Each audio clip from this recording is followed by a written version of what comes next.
यह कहानी शुरू होती है एक उमस भरी रात में उत्तर प्रदेश के सुल्तानपुर शहर से। सुल्तान, एक मजबूत काया वाला अनुभवी ट्रक ड्राइवर, अपने 12 पहियों वाले ट्रक भोलेनाथ को लोड करवा रहा था।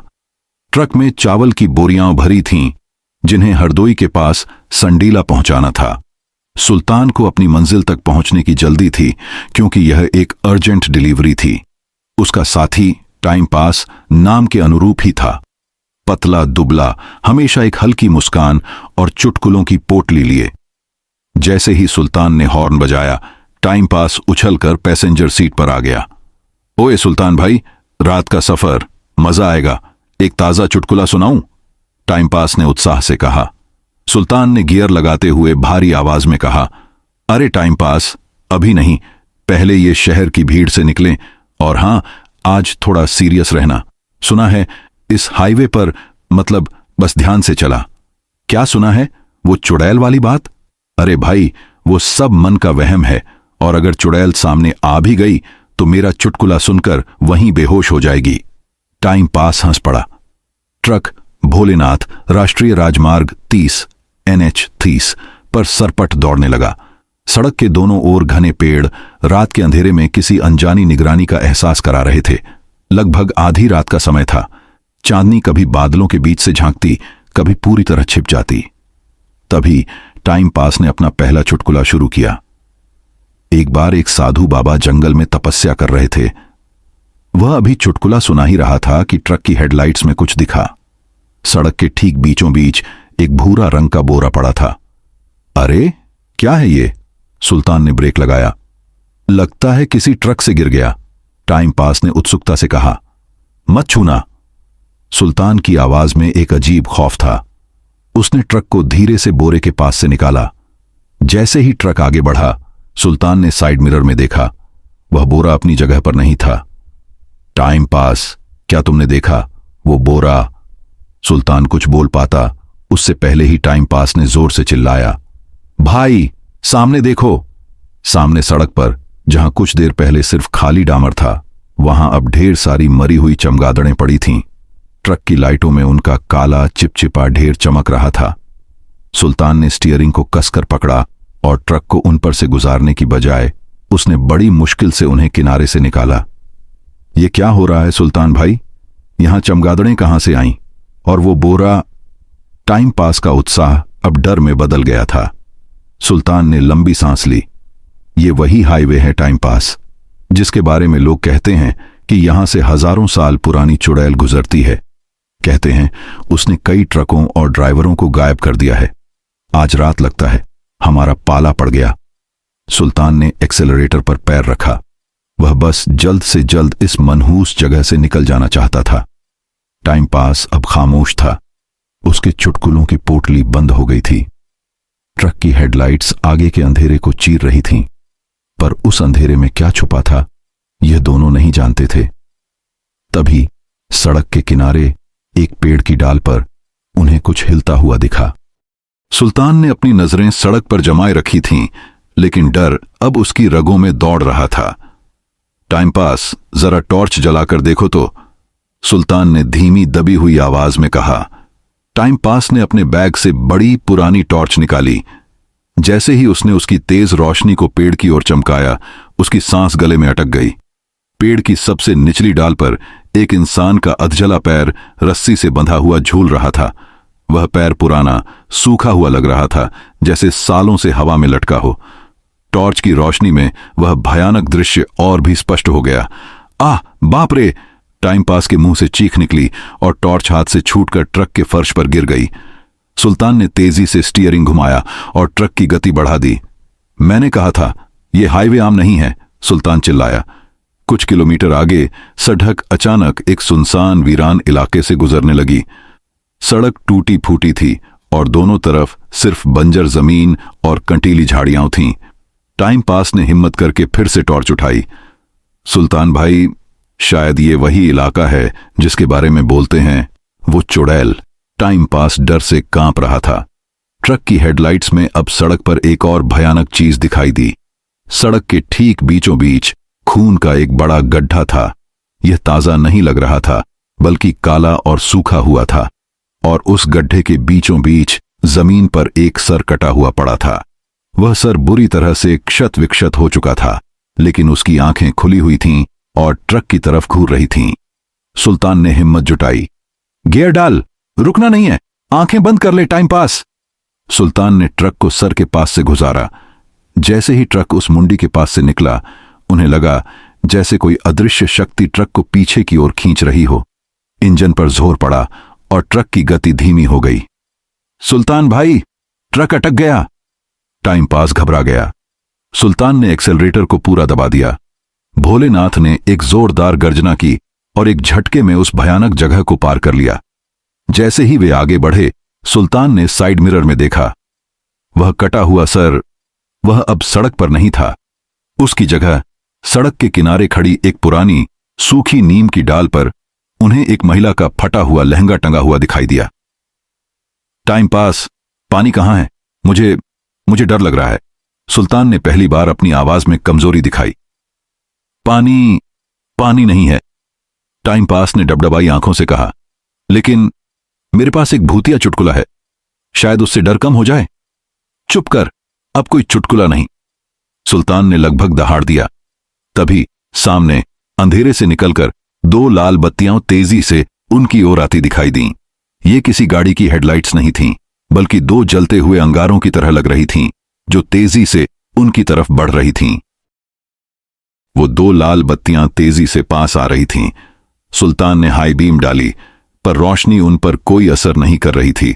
वह बत्तियां किसी अजीबोगरीब लंबी आकृति की आंखों की तरह लग रही थीं। ये क्या है सुल्तान भाई? ये कोई ट्रक नहीं है। टाइम पास का गला सूख गया था। ब्रेक नहीं मारूंगा, अगर ये वही चीज है तो ब्रेक मारते ही सब खत्म, सुल्तान ने ठान लिया था। उसने एक्सेलरेटर दबाया। ट्रक अपनी पूरी गति से उस लाल रोशनी की ओर भागा। जैसे ही ट्रक उनके बिल्कुल करीब आया, वह आकृति अचानक सड़क से हवा में ऊपर उठ गई। वह एक पुरानी बदरंग साड़ी में लिपटी, बालों से ढकी एक भयानक महिला की परछाई थी।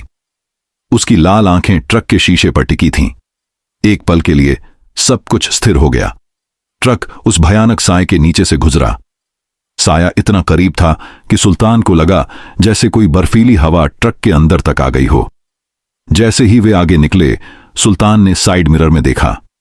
वह साया तेजी से ट्रक का पीछा कर रहा था। अब वह साया जमीन पर दौड़ रहा था। उसकी दौड़ की गति इतनी तेज थी कि वह पलक झपकते ही ट्रक के बराबर आ गई। वो आ रही है, वो हमारी तरफ देख रही है, टाइम पास चीखा। महिला के चेहरे पर पुरानी घावों के निशान थे और उसके होंठों पर एक भयानक निराश मुस्कान थी। वह अपना एक हाथ उठाकर ट्रक की ओर इशारा कर रही थी। सुल्तान ने ट्रक को टेढ़ा मेढ़ा करना शुरू कर दिया ताकि वह महिला ट्रक के पास न आ सके। टाइम पास, अब कुछ भी कर, चुटकुला, गाना, कुछ भी, इसे हंसा दे या भगा दे, सुल्तान ने चिल्लाया। टाइम पास, जो अभी तक डर के मारे कांप रहा था, अचानक उसके अंदर एक अजीब सी हिम्मत आ गई। शायद डर के चरम पर पहुंचकर ऐसा होता है। उसने आंखें बंद कीं और चिल्लाया, बहन जी, अरे ओ बहन जी, सुनो। एक आदमी ट्रेन की पटरी पर कान लगाकर लेटा था। दूसरा आदमी बोला, क्या कर रहा है? वह बोला, सुन रहा हूं कि ट्रेन आ रही है या नहीं। दूसरा बोला, अक्ल के दुश्मन, ऐसे थोड़ी सुनते हैं, ट्रेन की पटरी पे हाथ रख के सुन। इतनी भयानक स्थिति में यह चुटकुला इतना बेतुका था कि अचानक उस चुड़ैल के चेहरे पर कोई भाव नहीं आया, लेकिन वह दौड़ते दौड़ते अपनी गति धीमी करने लगी। उसकी आंखें अभी भी ट्रक पर थीं, पर वह अब पीछे छूट रही थी। टाइम पास, और सुना, सुल्तान ने चिल्लाया। बहन जी, ये दूसरा सुनो। टीचर, बच्चों बताओ 10 में से 10 घटाओ तो क्या बचेगा? गोलू, सर, 10 उंगलियां। इस बार उस साए ने अपनी नजरें झुका लीं। जैसे ही उसने नजरें झुकाईं, उसकी गति और भी धीमी हो गई। वह अब लगभग खड़ी हो गई थी। सुल्तान ने देखा कि टाइम पास के बेतुके चुटकुलों से वह आत्मा दुखी या परेशान हो रही थी। वाह टाइम पास, वाह मेरे शेर, सुल्तान ने तेजी से ट्रक भगाया। जैसे ही ट्रक उस साए से दूर हुआ, सड़क फिर से घने पेड़ों वाले जंगल से गुजरने लगी। लेकिन यह जंगल सामान्य नहीं था। ट्रक अब उस भयानक साए से दूर निकल आया था, लेकिन खतरा अभी टला नहीं था।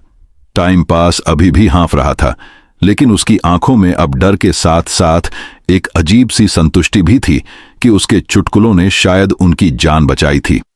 सुल्तान भाई, वो भाग गई, पर मेरे चुटकुलों में क्या कमी थी कि वो हंसी नहीं? टाइम पास ने कांपते हुए पूछा। सुल्तान ने अपनी हंसी को दबाया।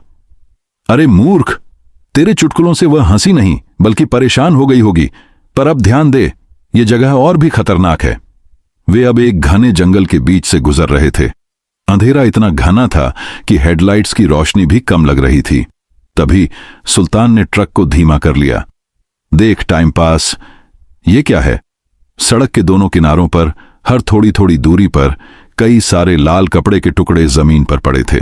वे कपड़े धूल और कीचड़ से सने थे, लेकिन लाल रंग अभी भी चमक रहा था। जैसे ही ट्रक आगे बढ़ा, उन्हें एक पेड़ पर एक भयानक दृश्य दिखा। एक बहुत बड़ा बरगद का पेड़ था और उसकी एक मोटी डाल पर एक नहीं बल्कि 3-4 रस्सी के फंदे लटके हुए थे। उन फंदों पर कुछ नहीं था, लेकिन पास ही जमीन पर पुरानी अस्थियां और टूटी हुई चूड़ियां बिखरी पड़ी थीं। सुल्तान जानता था कि यह चुड़ैल का अड्डा है, जहां वह अपनी शिकार को लाती है। तभी सड़क के बीचों बीच उन्हें कपड़ों का एक ढेर दिखाई दिया। सुल्तान ने ब्रेक लगाया। यह कोई बोरा नहीं है, उसने फुसफुसाया। जैसे ही ट्रक की हेडलाइट्स ने उस ढेर को पूरी तरह से प्रकाशित किया, टाइम पास चीख उठा। वह कपड़ों का ढेर नहीं था, बल्कि एक इंसान की लाश थी। वह लाश सड़क पर सीधी पड़ी थी, लेकिन उसकी शारीरिक बनावट अजीब थी। उसके हाथ और पैर असामान्य रूप से टेढ़े मेढ़े थे, जैसे किसी ने उसकी हड्डियां मोड़ दी हों। लेकिन सबसे भयानक बात यह थी कि उस लाश के सीने पर चांदनी की हल्की रोशनी में उंगलियों के लंबे नोकीले निशान स्पष्ट दिखाई दे रहे थे, जैसे किसी ने लोहे के पंजों से उसे फाड़ दिया हो। यह चुड़ैल का काम था। सुल्तान ने तेजी से ट्रक को लाश के पास से निकाला। उसी पल उन्हें ट्रक के पीछे जंगल के अंधेरे में किसी के भागने की आवाज सुनाई दी। वह आवाज पत्तों पर नंगे पैरों की थी, जो तेजी से उनकी तरफ बढ़ रही थी। वो वापस आ गई, टाइम पास कांपते हुए बोला। सुल्तान ने रियर व्यू मिरर में देखा।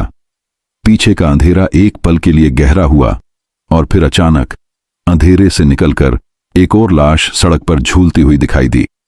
ये लाश एक ट्रक ड्राइवर की लग रही थी। वह एक पेड़ पर रस्सी से पेट के बल लटकाई गई थी। सुल्तान ने अपनी आंखें बंद कीं और तेजी से ट्रक भगा दिया। हमें यहां से निकलना होगा। टाइम पास, संडीला कहां है? बस थोड़ी दूर और, एक बड़ा ओवरब्रिज आने वाला है, फिर हाईवे बदल जाएगा, टाइम पास ने हाँफते हुए कहा। जब वे तेजी से ओवरब्रिज की ओर बढ़े तो ट्रक के हेडलाइट्स में उन्हें ओवरब्रिज के खंभे पर खून से लिखा एक भयानक संदेश दिखाई दिया। ट्रक तेजी से ओवरब्रिज की ओर बढ़ रहा था। सुल्तान की आंखें सिर्फ आगे की सड़क पर टिकी थीं। ओवरब्रिज के नीचे से निकलने के बाद वे हाईवे 30 को छोड़कर संडीला की ओर जाने वाली स्टेट हाईवे पर पहुंच जाएंगे, जहां चुड़ैल का साया शायद न हो। जैसे ही वे ओवरब्रिज के खंभे के पास पहुंचे, ट्रक की रोशनी में वह भयानक दृश्य दिखा। खंभे पर गाढ़े काले खून से बड़े अक्षरों में लिखा था, तुम मुझे जानते हो। और उसके नीचे किसी अजीब भाषा में 3 निशान बने थे, जो किसी उलझे हुए चित्र जैसे थे। सुल्तान भाई, ट्रक रोको मत, बस चलते रहो, टाइम पास चिल्लाया। ट्रक ओवरब्रिज को पार कर रहा था। तभी सुल्तान को अपने साइड मिरर में कुछ दिखा। वह कोई साया या चुड़ैल नहीं थी। ओवरब्रिज की रेलिंग पर एक आदमी खड़ा था। वह एक साधारण सा बुजुर्ग लग रहा था, जिसने सफेद धोती कुर्ता पहना था। वह आदमी शांत खड़ा था और मुस्कुरा रहा था, लेकिन जैसे ही सुल्तान ने पलक झपकाई, वह बुजुर्ग रेलिंग से कूद गया। अरे कोई कूदा! सुल्तान ने तेजी से ब्रेक लगाया। ट्रक झटके से रुका। सुल्तान और टाइम पास दोनों ने पीछे मुड़कर देखा। वहां कोई आवाज नहीं आई। सुल्तान ने हिम्मत जुटाई और दरवाजा खोलकर नीचे उतरा। टाइम पास भी डरते डरते उसके पीछे आया। वे नीचे झुके और ओवरब्रिज के किनारे से नीचे झांका। नीचे गहरा अंधेरा था। कोई चीख नहीं, कोई लाश नहीं, कुछ भी नहीं। वो कहां गया? Time pass फुसफुसाया। सुल्तान को अचानक कुछ याद आया। हाईवे पर हजारों सालों से ट्रकों के गायब होने की कहानी, चुड़ैल जो शिकार करती है, सर कटे हुए और लटके हुए पैर। सुल्तान ने वापस ट्रक की ओर देखा। उसकी नजरें अब टाइम पास पर थीं। जो डर और राहत के मिले जुले भाव से उसे देख रहा था। टाइम पास, तूने मुझे पूरे रास्ते भर। सुल्तान की आवाज में एक अजीब सा शक था। तभी टाइम पास ने मुस्कुराते हुए कहा, सुल्तान भाई, अब संडीला बस आ गया, एक आखिरी चुटकुला सुनाऊं? टाइम पास का चेहरा इस समय उस बुजुर्ग की मुस्कान जैसा लग रहा था जो अभी अभी ओवरब्रिज से कूदा था। सुल्तान ने आंखें चौड़ी कर लीं। उसने अचानक स्टीयरिंग व्हील को देखा। उस पर गाढ़ी चिपचिपी चीज लगी थी। खून नहीं, बल्कि कीचड़ जैसा कुछ, जिस पर 3 उल्टे निशान बने थे, ठीक वैसे ही जैसे ओवरब्रिज पर लिखे थे। सुल्तान ने धीरे से अपनी टॉर्च उठाई और उसे ट्रक की पैसेंजर सीट पर चमकाया। वहां कोई नहीं था। टाइम पास गायब था। सिर्फ उसकी सीट पर चुटकुलों की एक फटी हुई किताब पड़ी थी। सुल्तान ने कांपते हाथों से किताब उठाई। किताब के पहले पन्ने पर किसी ने काले रंग से लिखा था, मैं तुम्हें रास्ते में मिला था। सुल्तान ने पीछे मुड़कर देखा। पूरा हाईवे शांत था। न कोई साया, न कोई लाश, न कोई चुड़ैल, बस उसका ट्रक और खामोशी। सुल्तान की सांसें तेज हो गईं। उसने ट्रक का दरवाजा खोला और अंधेरे हाईवे पर भागना शुरू कर दिया। भागते भागते उसे दूर कहीं से धीमी हंसी की आवाज सुनाई दी और उस हंसी के साथ टाइम पास की आवाज में एक बेतुका चुटकुला हवा में तैर रहा था। सस्पेंस। क्या सुल्तान बच पाएगा? क्या टाइम पास सच में एक चुटकुला सुनाने वाला कंडक्टर था या चुड़ैल का भेजा हुआ कोई साया? यह रहस्य शायद उस सुल्तानपुर संडीला हाईवे की तरह ही अनसुलझा रह जाएगा, जहां हजारों साल से ट्रक और ड्राइवर गायब होते रहे हैं। सुल्तान हाईवे पर अकेला दौड़ रहा था। उसके कानों में टाइम पास के बेतुके चुटकुलों की गूंज और धीमी हंसी थी। उसने पीछे मुड़कर देखा और इस बार उसे ट्रक भोलेनाथ की हेडलाइट्स में फिर से वही पुरानी बदरंग साड़ी में लिपटी भयानक आकृति दिखाई दी। वह सीधे सुल्तान की ओर आ रही थी। इस बार सुल्तान भागा नहीं। शायद अब डर की जगह क्रोध और आत्मा की शक्ति ने ले ली थी। उसे याद आया कि उसकी मां ने उसे बचपन में सिखाया था, अंधेरी ताकतों को सिर्फ ईमान और पवित्र वचन ही हरा सकते हैं। सुल्तान ने रुककर आंखें बंद कर लीं।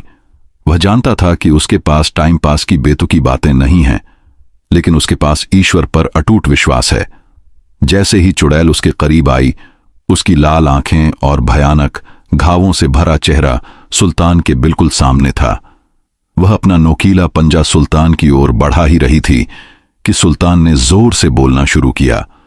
वह सिर्फ डर के मारे मंत्र नहीं पढ़ रहा था, वह अपनी आत्मा की पूरी शक्ति उसमें उड़ेल रहा था। उसने एक के बाद एक कुरान पाक की पावन आयतें और शक्तिशाली हिंदू मंत्रों का जाप करना शुरू कर दिया, जो उसने बचपन में अपनी दादी और मां से सीखे थे। या हय्यू या कय्यूम, एयूएम हनुमते नमः, औजु बिल्लाहि मिनश शैतानिर रजीम। जैसे ही पवित्र शब्द सुल्तान के मुंह से निकले, एक अदृश्य शक्ति का तूफान उठा। चुड़ैल को लगा जैसे उसके शरीर पर हजारों जलते हुए अंगारे बरस रहे हों। उसके मुंह से एक तीखी, असहनीय चीख निकली। वह चीख जो हजारों सालों के कष्ट और क्रोध से भरी थी। वह भयानक आकृति पीछे हटने लगी। उसके शरीर से काला धुआं निकलने लगा और जहां जहां वह धुआं हवा में मिल रहा था, वहां की हवा शुद्ध होती जा रही थी। सुल्तान नहीं रुका। उसने अपनी आवाज को और तेज किया, जैसे वह उस अंधेरी शक्ति को उसकी जड़ों तक जला देना चाहता हो। बिस्मिल्लाहिर्रहमानिर्रहीम। एयूएम त्र्यंबकम यजामहे सुगंधिम पुष्टिवर्धनम। आखिरी पवित्र वाक्य पूरा होते ही चुड़ैल के शरीर ने एक अंतिम भयानक गर्जना की। वह आग के एक बड़े गोले में बदल गई और पलक झपकते ही वह गोला राख के ढेर में बदल गया। हवा में अब सिर्फ जली हुई लकड़ी की नहीं, बल्कि एक पुरातन पीड़ा के समाप्त होने की गंध थी। सुल्तान थक कर वहीं जमीन पर गिर पड़ा। जब उसने आंखें खोलीं तो सड़क शांत थी। चुड़ैल का साया और उसके साथ टाइम पास का रहस्यमय अस्तित्व सब समाप्त हो चुका था। जहां चुड़ैल जली थी, वहां की मिट्टी अब शांत और पवित्र लग रही थी। हाईवे पर लौटी शांति उस रात के बाद सुल्तानपुर से संडीला जाने वाले उस भयानक हाईवे पर शांति छा गई। अगले दिन सुल्तान ने पुलिस को सूचित किया, पर किसी ने उसकी भूतिया कहानी पर विश्वास नहीं किया। हां, उन्होंने सड़क पर अजीब तरह से जली हुई जमीन देखी, लेकिन इसे किसी बिजली के तार के गिरने का नतीजा मान लिया गया। लेकिन ट्रक ड्राइवर जानते थे, अब उस हाईवे पर रात को भी गाड़ियां तेजी से गुजरती थीं। अब वहां कोई सर कटा हुआ या लटकता हुआ पैर नहीं दिखता था। ट्रक गायब होना बंद हो गए थे। सुल्तान ने अपनी डिलीवरी पूरी की, लेकिन उसका जीवन बदल गया। वह जानता था कि उसने सिर्फ एक डिलीवरी नहीं, बल्कि हजारों लोगों को उस हाईवे के श्राप से मुक्ति दिलाई थी। टाइम पास कभी नहीं मिला, पर सुल्तान जानता था कि वह शायद चुड़ैल का एक पुराना शिकार था, जिसे वह अपने मायावी खेल के लिए इस्तेमाल कर रही थी। अंत में एक निवेदन, यह कहानी विश्वास, डर और साहस की एक रोमांचक यात्रा थी। अगर आपको सुल्तान और टाइम पास का यह खौफनाक सफर और चुड़ैल का अंत अच्छा लगा हो, तो ऐसी ही सस्पेंस और हॉरर से भरी कहानियों के लिए कृपया हमारे चैनल को सब्सक्राइब करें, वीडियो को लाइक करें और अपने दोस्तों के साथ शेयर करना न भूलें। शुभकामनाएं।